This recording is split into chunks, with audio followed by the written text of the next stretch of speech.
What? Huh? Oh man, it is time for Mr. Eric Reads. Thank you for joining me. Welcome back. It's Tuesday night, which means you are one day closer to Christmas break, which I know, it makes you so sad to think about not coming to school for like 2.5 weeks. I know you're probably going to cry every day about it, but the good news is that you get a break to relax. Some more good news, I'll still be here reading books. Probably the best news though is that you get on a break. So tonight's book is a classic book by Shel Silverstein. A lot of you might know it, but if you haven't, tune them ears up nice and loud, because The Giving Tree is one of the best books that's probably ever been written. And I want you to take a minute to really think about what the story is telling you once we're done with it. But without further ado, let's jump right in to Shel Silverstein's The Giving Tree. Once there was a tree.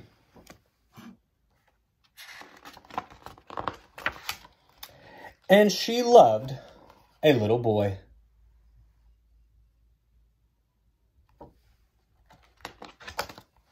And every day that boy would come.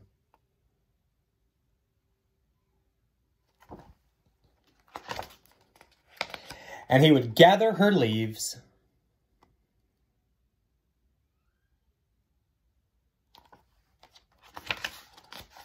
and make them into crowns and play king of the forest.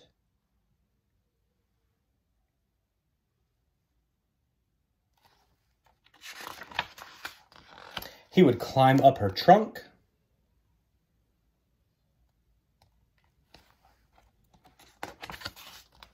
and swing from her branches.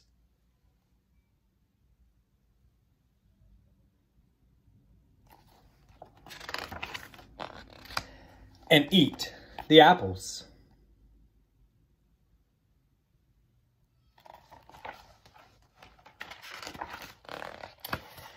And they would play hide and go seek.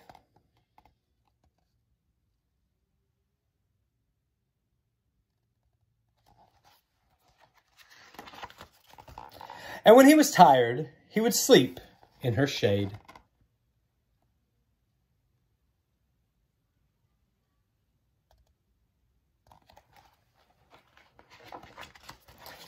And the boy loved the tree.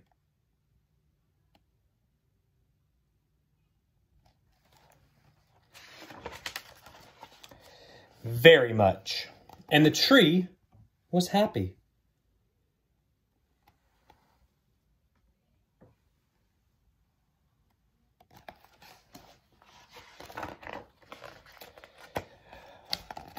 But time went by.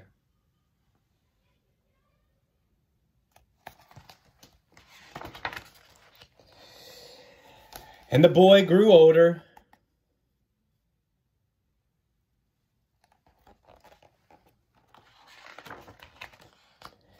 And the tree was now often alone.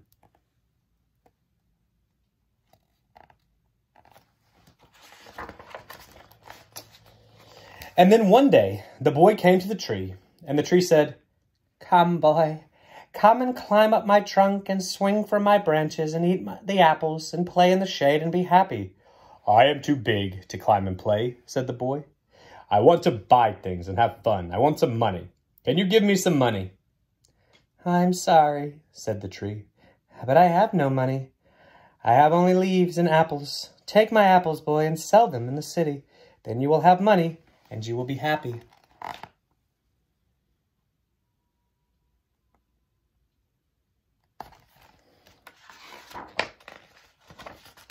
And so the boy climbed up the tree, gathered her apples, and carried them away. And the tree was happy.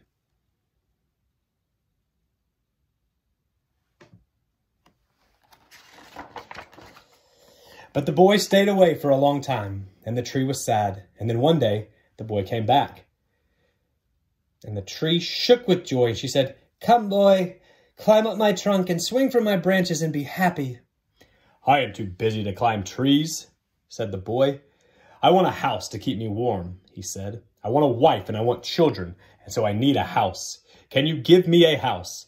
"I have no house," said the tree. "The forest is my house, but you may cut off my branches and build a house, and then you will be happy."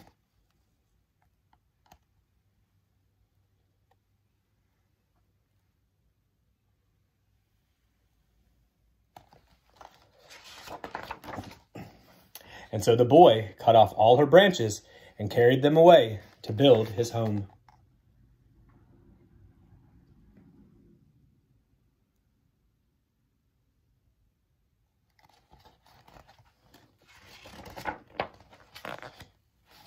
And that tree was happy.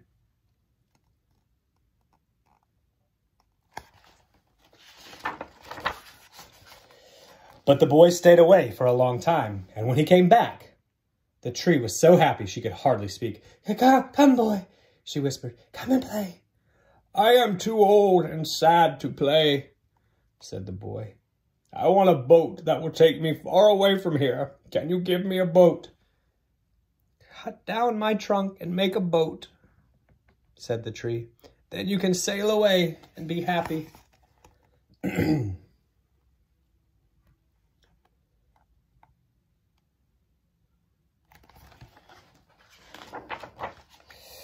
And so that boy cut down her trunk and made a boat and sailed away.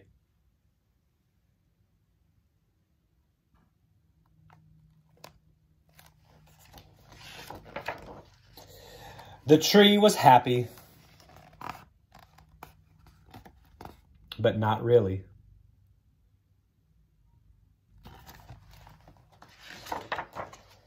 And after a long time, the boy came back again. "I am sorry, boy," said the tree, "but I have nothing left to give you. My apples are gone. My teeth are too weak for apples," said the boy. "My branches are gone," said the tree. "You cannot swing on them."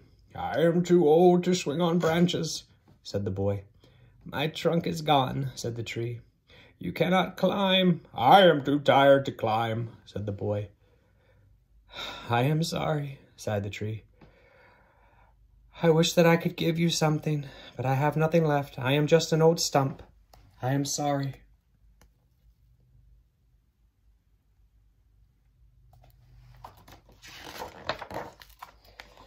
"I don't need very much now," said the boy. "Just a quiet place to sit and rest. I am very tired." "Well," said the tree, straightening up herself as best she could, "well, an old stump is good for sitting on and resting. Come, boy, sit down and rest." And the boy did.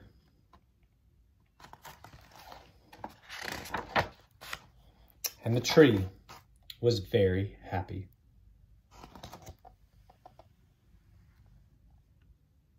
The end. Again, a classic book by Shel Silverstein, The Giving Tree. And I hope what you picked up from that story is that sometimes there's people in your life who are giving and giving and giving, and they just want you to be happy. It's okay for you to take things, but it's also okay and better if you acknowledge and let them know how appreciative, how much you appreciate, how grateful you are for the sacrifices that are being made, whether that's from a teacher, a parent, a grandparent, a guardian, whoever. Take time to recognize when people are doing out of their way to make sure that you are happy. Again, just like the tree, they do it because they want our students to be happy. I hope you enjoyed this story, just like every story. Continue to share stories that you enjoy. Continue to like us on social media pages. Again, let's continue to promote literacy across our great county. Thank you so much for joining me here on another installment of Mr. Eric Reads. And come Wednesday morning, I get to see you guys in the hallway.